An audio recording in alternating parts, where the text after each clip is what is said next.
Okay, well, in a world where kids are surrounded by video games, computers, and, of course, TV, sometimes just a simple story can still captivate a child. A New Brunswick man has proven that over and over again, thousands of times, in fact. Education reporter Catherine Harrop visited Nashwauk Valley School to find out more. You might know him by his briefcase, by his books, or perhaps his well-known hat.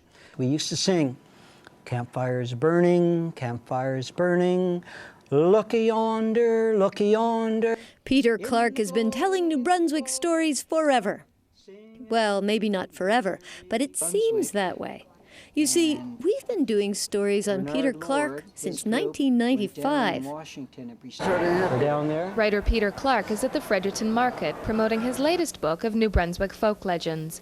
Then he talked about the bear man of Ironbound Cove. Some say his last name was Mergereau. And he was half man, half bear. We have seen his enormous collection of taped stories, his painstaking note-taking, and his fly-making abilities. And we've seen him spinning stories about the infamous Dungarvan Whooper. "There's a ghost down by the brook. I ain't getting no water." I plodded on, feeling a bit leery and apprehensive, when all of a sudden I heard a screeching whoop which would have woken up the dead. Ho!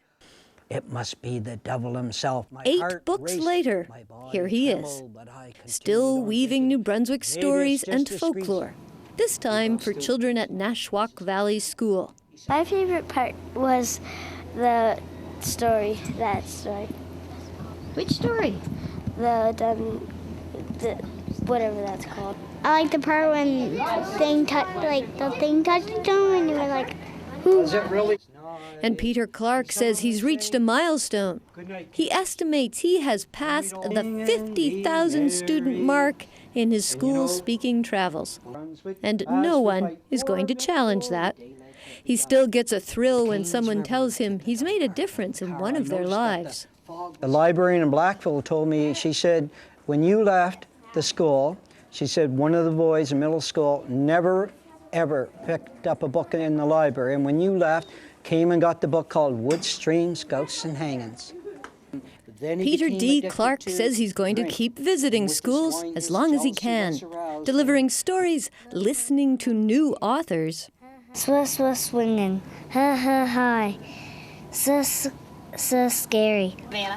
Pink is the color of bunny ears. And I'm sure in a few more years and a few more books from now, we'll be back to see him. Catherine Harrop, CBC News, Nashwauk Valley.